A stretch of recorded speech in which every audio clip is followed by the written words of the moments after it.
Au lieu de ne penser qu'aux tâches qu'il nous reste à faire, et si on prenait un peu le temps de célébrer les petites victoires du quotidien ?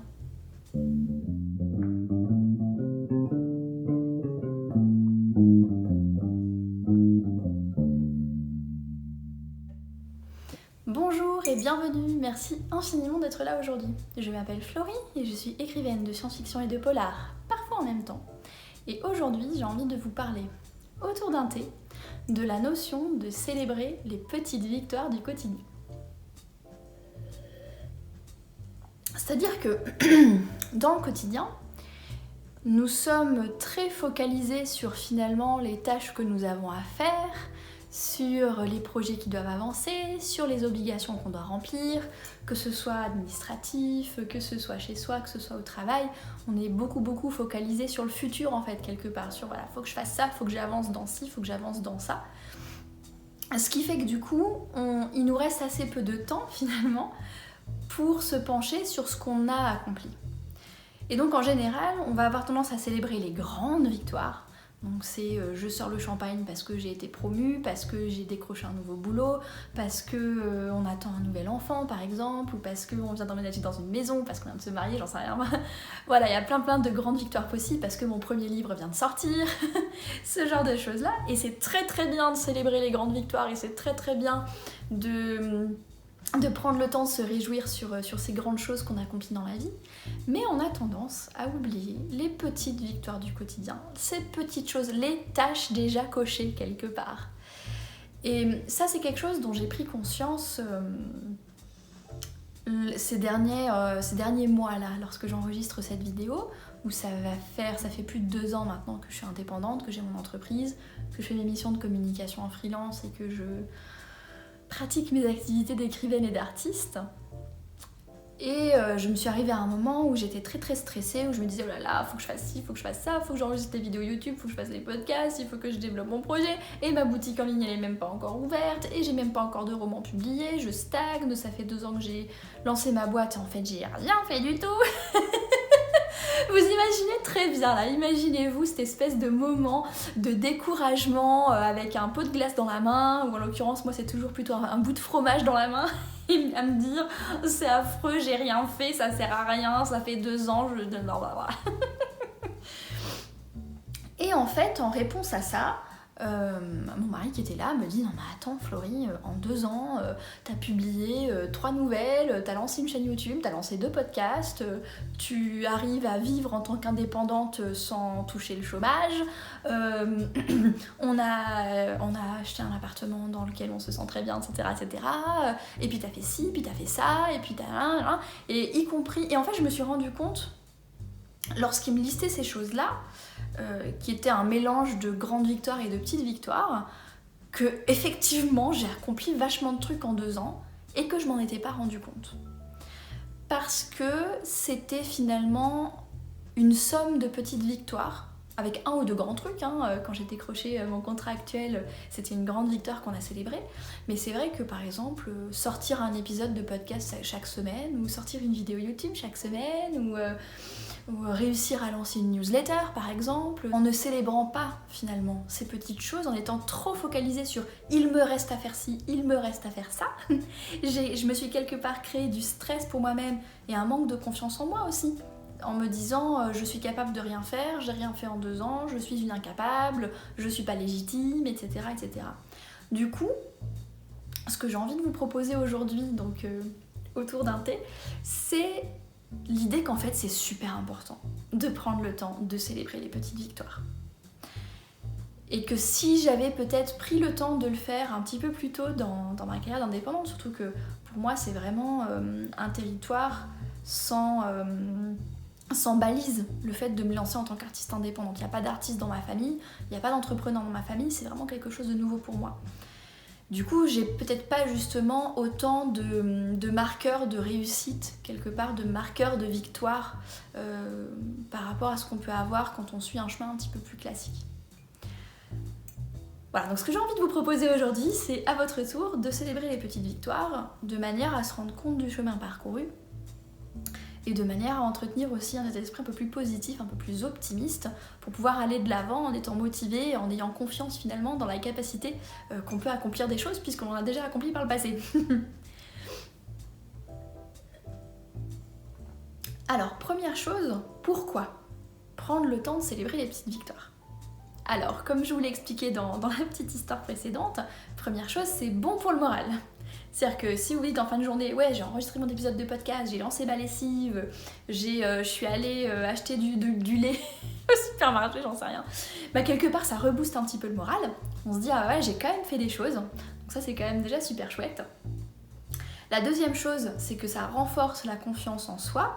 C'est-à-dire que lorsqu'on prend le temps de revenir sur ce qu'on a accompli par le passé, ça renforce quotidiennement, à chaque fois qu'on regarde les victoires passées, et bien ça renforce un petit peu notre confiance en nous-mêmes et notre confiance en l'avenir quelque part. C'est-à-dire notre confiance dans notre capacité à savoir résoudre les problèmes à venir, à savoir accomplir des choses aussi à l'avenir puisqu'on a réussi à le faire dans le passé.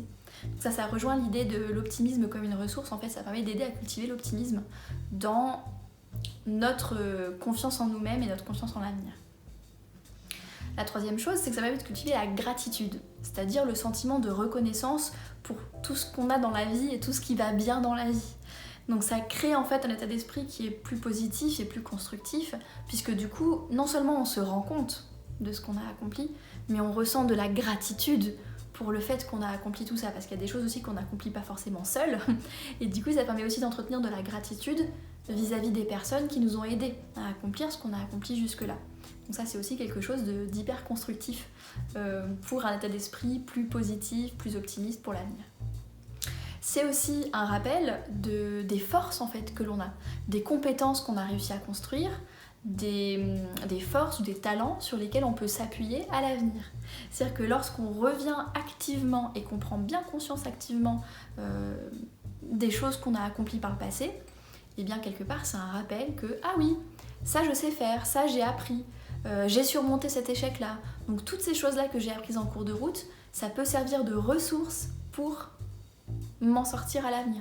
Par exemple, pour moi, ça peut être un rappel que, dis donc, la compétence de créer des podcasts, par exemple, c'est pas forcément quelque chose de donné à tout le monde. Moi, je suis capable de créer des podcasts et ça peut être une chose sur laquelle je m'appuie à l'avenir, par exemple. Et enfin, c'est toutes ces choses-là nous créent quelque part du carburant pour nous motiver à persévérer et à avancer. Parce que ça, c'est pareil. La critique qu'on peut faire à l'idée de revenir sur les victoires passées, etc., c'est de dire « Ah oui, mais bon, moi j'ai pas le temps de revenir sur le passé, faut être focalisé sur l'avenir, ce qui compte c'est d'avancer, etc. etc. » Bah oui, mais revenir sur les petites victoires du passé, ça veut pas dire qu'on n'avance plus, et je pense au contraire que ça aide à avancer encore mieux. Justement parce qu'on a une vision des choses plus optimiste, parce qu'on cultive davantage de gratitude, parce qu'on a davantage de confiance en nous-mêmes, parce qu'on est quelque part...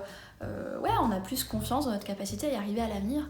Donc je pense que de manière générale, le fait de prendre le temps de célébrer les petites victoires et les accomplissements passés, ça aide à être motivé et à persévérer sur les choses à faire dans l'avenir.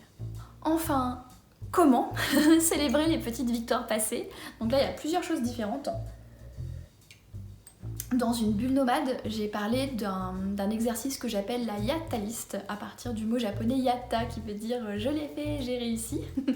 Et donc pour faire court, le principe c'est d'écrire une liste, non pas une liste de tâches à faire, mais une liste d'accomplissements. Donc si vous avez envie d'en savoir un petit peu plus sur la yatta list et comment faire, je vous invite à aller écouter la bulle nomade sur le sujet.